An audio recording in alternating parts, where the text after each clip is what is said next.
வணக்கம்.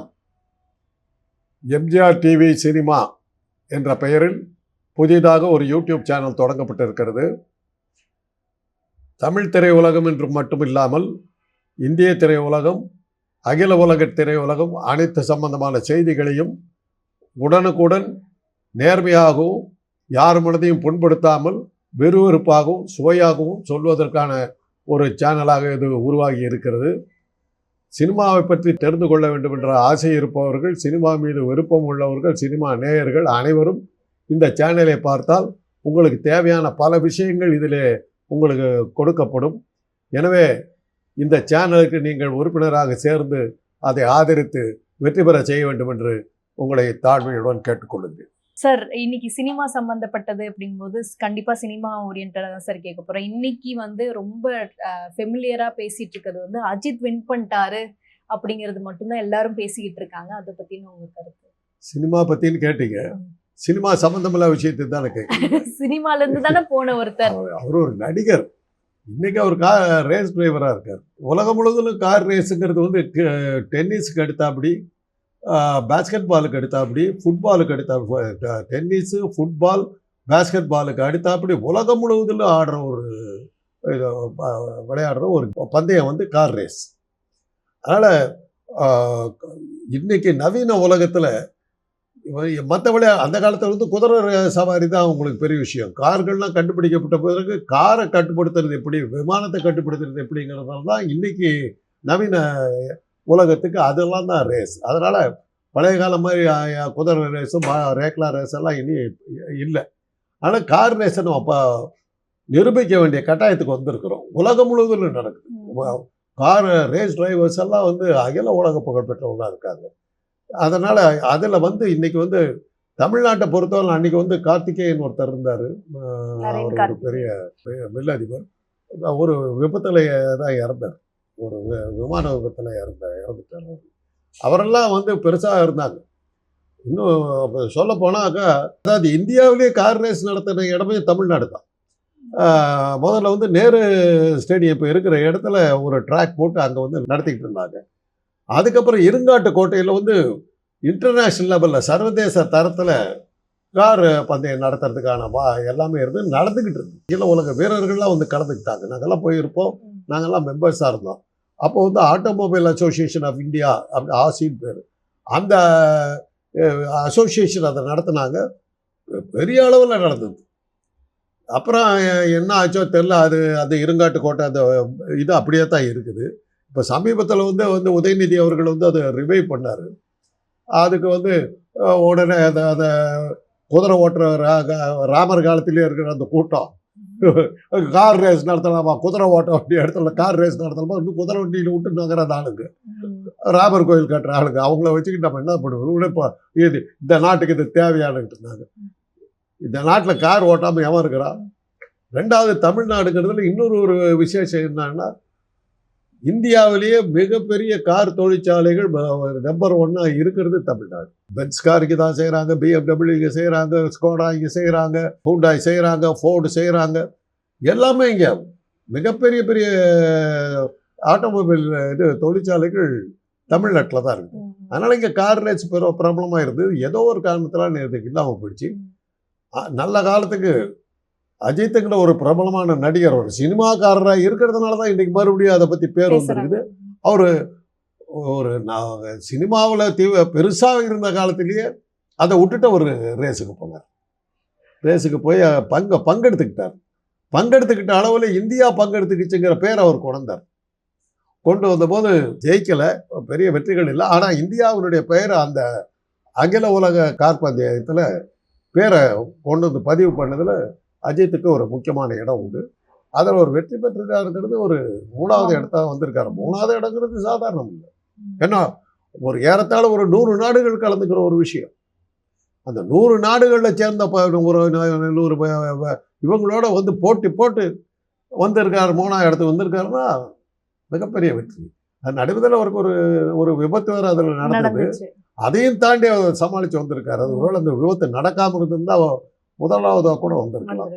அந்த வகையில் நம்முடைய தமிழ்நாட்டை சேர்ந்த தமிழ் படங்களில் பிரபலமாக இருந்த ஒரு நடிகர் இன்னைக்கு கார் பந்தயத்தில் வந்து வெற்றி பெற்றிருக்காருங்கும் போது தமிழ்நாட்டை சேர்ந்தவங்க முறையில் நமக்கெல்லாம் ஒரு பெரிய மகிழ்ச்சி, ஒரு கர்வமாக கூட இருக்கு. ஆமா சார். இப்போ வந்து அஜித்குமார் வந்து அப்ப இருந்து நீங்க பார்த்துட்டு இருப்பீங்க நிச்சயமா. அவரோட வளர்ச்சி வந்து நீங்க பார்த்துட்டே இருந்திருப்பீங்க இப்ப வரைக்கும். அப்ப வந்து என்ன சொல்லியிருப்பாருன்னா, ஒரு பேட்டியில வந்து சொல்லியிருப்பாரு, நான் வந்து எனக்கு வந்து எனக்கு ரேசிங் தான் வந்து எனக்கு இஷ்டம். ஆனா என்னோட ப்ரொடியூசர்லாம் கேட்டாங்கன்னா அவ்வளவுதான் அப்படின்னு வந்து சொல்லியிருப்பாரு. ஆனா இன்னைக்கு வந்து அந்த வீடியோவோட ஒப்பிட்டு வந்து ஒரு வீடியோ வந்திருக்கு. என்னன்னா, அன்னைக்கு அவர் சொன்னார், பயந்துட்டு சொன்னாரு. இன்னைக்கு வந்து ஒரு ஸ்டேட்மெண்ட் கொடுத்திருக்காரு. அதாவது என்னன்னா, ப்ரொடியூசர் இதெல்லாம் வந்து கேட்க மாட்டாங்க அப்படின்னா, நான் என்ன பண்றேனோ அதுதான். எனக்கு என்ன தோணுதோ அதுதான். யாரும் என்ன கேட்கறதுக்கு அவசியம் இல்லைங்கிற மாதிரி ஒரு ஸ்டேட்மெண்ட் வந்து சொல்லியிருப்பாரு. ஸோ அவரோட வளர்ச்சி அதுல தெரியுது. அதை பத்தி நீங்க என்ன நினைக்கிறீங்க? இல்லைம்மா, அதில் என்னன்னா பல ப்ரொடியூசர்கள் நம்பி படம் முதலீடு பண்ணியிருக்காங்க. கார் ரேஸுங்கிறது வந்து உயிருக்கே ஆபத்தை விளைவிக்கக்கூடிய ஒரு பந்தயம். கிரிக்கெட் மாதிரி கிடையாது. கிரிக்கெட் உலகத்திலே சோம்பேறித்தனமான ஒரு ஆட்டம் கிரிக்கெட். படுத்து தூங்கிக்கிட்டு இருக்கலாம், எந்திரிக்கலாம், எப்போ வேணாலும் ஆடலாம். Players, bowler, batsman, wicket keeper 3 பேர்த்த தவிர வேறு சுற்றி 15 பேர் சும்மா உட்காந்துக்கிட்டு இருப்பாங்க. மணிக்கணக்காக போயிட்டு இருக்கு.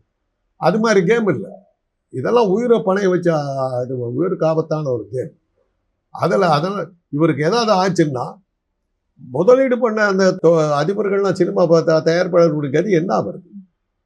ஒரு எங்கள் காலத்தில் நடந்த ஒரு சம்பவத்தை சொல்கிறேன். எம்ஜிஆர் நல்லா பெருசாக வர்றாரு.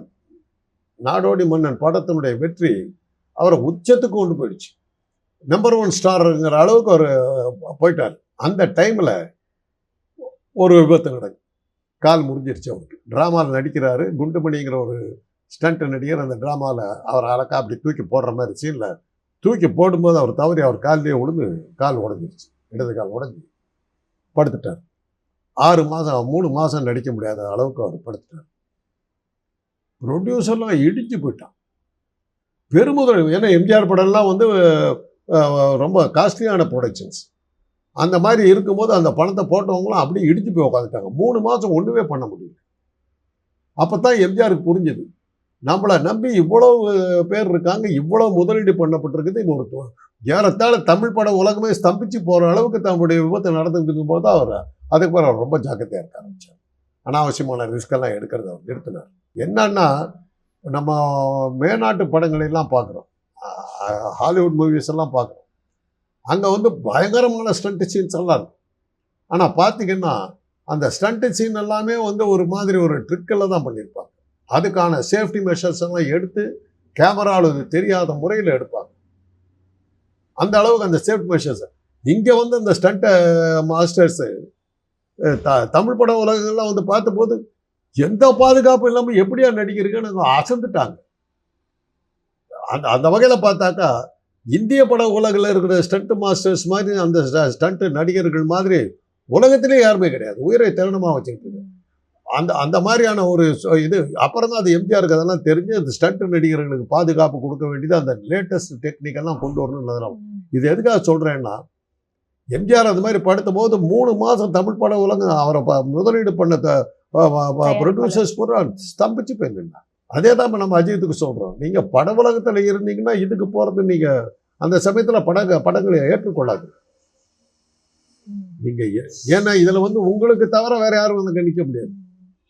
சரி, அஜித் வரல, அது போல காந்தராஜை கூப்பிட்டு அந்த சீன்லாம் ஆக்ட் பண்ணிட்டோம்னா முடியாது. அஜித் தான் வரணும். உங்களுக்கு தான் அவங்க வந்து படம் பார்க்க வர்றாங்க. 50 கதாபாத்திரங்கள் இருக்கலாம், ஹீரோ ஓரியன்ட். நீ வரலன்னா போச்சு, படமே போச்சு. உன்னை தவிர்த்து வேற யாரும் போட முடியாது. ஆனால் இன்னைக்கு இருக்கிற டெக்னாலஜியில் ஒன்று பண்ணலாம். தலை மாத்திரம் இருந்தால் போதும், முகம் மாத்திரம் இருந்தால் போதும், உடம்பு பூரா நம்ம போட்டு ஆளே இல்லாமல் படம் எடுக்கலாம். இன்னைக்கு காட்டிட்டார். எக்ஸாம்பிள் லயன் கிங் போன்ற படங்கள். இன்னைக்கு எஸ்பிபி குரலில் வந்து அவர் இல்லை, அந்த வாய்ஸே அப்படியே வந்து ஏஐயில் போட்டு ரெக்கார்ட் பண்ணி மலேசியா வார்த்தை குரலில் இன்னைக்கு பாட்டு ப்ளேபேக்கு ஏஐயில் பண்ணிடலான்னு வச்சுங்க. அதுக்கப்புறம் என்ன ஆகுனா நீங்கள் தேவையில்லாமல் போடுவீங்க, உங்கள் பொழப்புகளாட்டி அடிக்க ஆரம்பிச்சு. ஆனால் இதெல்லாம் இருக்குது. நீங்கள் இதை மனசில் வச்சுக்கணும். கிரெடிட் ஆடுறீங்கன்னா பிரச்சனை இல்லை, உயிருக்கு எந்த பிரச்சனையும் கிடையாது, நீங்கள் போய் ஆடிட்டு வந்துடலாம். பட் இதெல்லாம் வந்து ஃபுட்பாலில் கூட உயிருக்கு ஆபத்தான விஷயம் இல்லை, பேஸ்கெட் பால்லாம் உயிருக்கு ஆபத்தான, டென்னிஸ் எல்லாம் உயிருக்கு ஆபத்தான விஷயம் இல்லை. பட் இதுக்கு உயிருக்கு ஆபத்தான விஷயம். அதே மாதிரி ஃபென்சிங், வால்வீச், அதெல்லாம் உயிருக்கு ஆபத்தான விஷயம். பாக்ஸிங் இதெல்லாம் நீங்கள் வந்து ஜாக்கிரதையாக இருக்கும். ஓகே. இதே நீங்கள் வந்து ஒரு ஃபுட்பால் பிளேயராகவோ ஒரு பாஸ்கெட்பால் பிளேயராகவோ வாலிபால் பிளேயராகவோ இருந்தீங்கன்னா யாரும் கேட்க போகிறதில்ல. டென்னிஸ் பிளேயராக இருந்தீங்கன்னா கேட்க போகிறதில்ல. பட் கார் ரேஸுங்கிற மாதிரி ஒரு உயிருக்கு ஆபத்தான ஒரு ரேஸில் இருக்கும்போது உங்களுக்கு முதலீடு செய்த அந்த ப்ரொடியூசரை மனசில் வச்சு. ஓகே. ஸோ நீங்க அன்று பார்த்த அஜித்தின் வளர்ச்சிக்கும் இப்ப பார்க்குற அஜித்தின் வளர்ச்சிக்கும் என்ன சார் வித்தியாசம் இருக்குன்னு நினைக்கிறீங்க? சமீபமாக படங்களே இல்லை, சினிமாக்களே இல்லாமல் போயிடுச்சு. இல்லாமல் போனதுக்கு பிறகு அஜித் எந்த படம் தான் நடித்தார்னு எனக்கு தெரியல. அது அவர் படங்கள் நான் ரொம்ப ரசித்து பார்த்தது சிட்டிசன் போன்ற படங்கள்லாம் நான் பார்த்துருக்கேன். அந்த வாலி அந்த மாதிரி படங்கள்லாம் ரொம்ப ரொம்ப நல்லா பண்ணியிருப்பார், அருமையாக பண்ணியிருப்பார். வாலி படத்தில் டபுள் ஆக்ட், அதே ஆசைங்கிற படமா ரெண்டும் ஒரே கதை.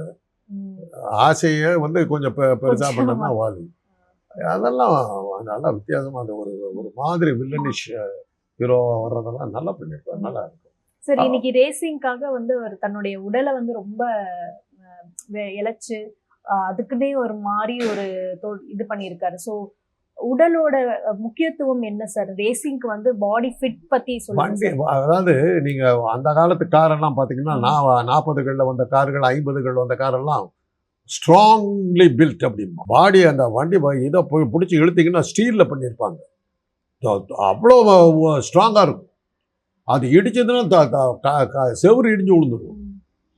ஆனால் பெட்ரோல் கன்சப்ஷன், டீசல் கன்சப்ஷன் வந்து 1 கிலோமீட்டர் போகிறதுக்கு 2 லிட்டர் பெட்ரோல் போகுது. அதனால தான் என்ன பண்ணாங்கன்னா வெயிட்டை குறைச்சாங்க. வெயிட்டை குறைக்கிறதுக்கு அந்த இன்னைக்கு வந்து அந்த ஸ்டீல்லையே பண்ணுறது இல்லை.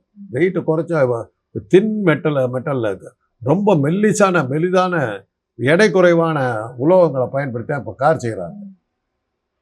அதே மாதிரி தான் ரேஸ் கார் அது மாதிரி மெட்டலில் தான் செய்கிறாங்க. வண்டியினுடைய வெயிட் வந்து வேகத்தை குறைச்சிடக்கூடாது. அதனால் ரேஸ் ஓட்டுற டிரைவருடைய வெயிட் வந்து அந்த வேகத்தை குறைக்கக்கூடாதுங்கிறதுக்காக அவங்க வந்து வெயிட்டை குறைச்சிக்குவாங்க. அதே மாதிரி தான் நீங்கள் பார்த்தா குதிரை பந்தயம்லாம் இப்போ நடக்கிறதில்ல. நடந்ததுன்னா அந்த ஹார்ஸ் ரேஸ் ஜாக்கி எப்படி இருப்பாங்க தெரியுங்களா? குள்ளமாக இருப்பாங்க, விழுன்னு இருப்பாங்க. குதிரை மேலே வெயிட்டு தெரியக்கூடாது. குதிரை வந்து இவன் வெயிட்டை தூக்கிட்டு ஓடுறதுக்கு கஷ்டப்படக்கூடாது, இவன் வெயிட்லெஸ்ஸாக இருக்கணும். அதனால ஜாக்கின்றவங்க வந்து அந்த ஜாக்கியை தேர்ந்தெடுக்கிறவங்களே அது மாதிரி தான் அவர் கொஞ்சம் குள்ளமாக இருக்கணும், வெயிட்லெஸ்ஸாக இருக்கும். அதே தான் கார் ரேஸ். இதில் காரு, அங்கே குதிரை. அது ஒரு உயிருள்ள பிராணி. இது வந்து இந்த வெயிட்லெஸ்ஸாக இருந்ததுன்னா ஓட்டுறவனுடைய எடையினால அந்த காரனுடைய வேகம் குறையக்கூடாதுங்கிறதுக்காக உடம்பை இழைச்சிருக்காரு. ரெண்டாவது அவர் சமீப காலங்களில் அவர் உடம்பை பார்த்தபோது கொஞ்சம் பெருசாக இருந்தார். குறைச்சா நல்லா இருக்குமே அந்த இது இமேஜஸ் ஃபோட்டோஸை பார்த்து தான் நான் சொல்கிறேன். படங்கள் என்ன கடைசியாக பார்த்தேன்னு ஞாபகம் இல்லை. சிட்டிசன் படத்துக்கு அப்புறம் எனக்கு பெருசாக ஞாபகம் வரல. அந்த ஒரு படம் லைலாவோட நடித்தார், என்ன படம் ஞாபகம் இல்லை. தீனாவா? இந்த பொண்ணு சொல்லும், உடம்பு பூரா 3 கிலோ இரும்பு தூக்கிட்டு சுற்றுறாண்டியாவன் அப்படின்னு அந்த படம். அது என்ன படம் இல்லை, அதான் நான் கடைசியாக பார்த்த படம். அதுக்கு பிறகு இந்த சினிமாக்கள் அதிகமாக போக முடியல, போகாதனால. ரெண்டாவது இவங்கெல்லாம் வேற காணாமல் போயிட்டாங்க. இந்த பிரபலங்கள்லாம் காணாமல் போயிட்டாங்க. புதுசாக எல்லாம் வந்ததில் இவங்க படமெல்லாம் வந்தது என்ன அப்படிங்கிறதான் தெரியும்.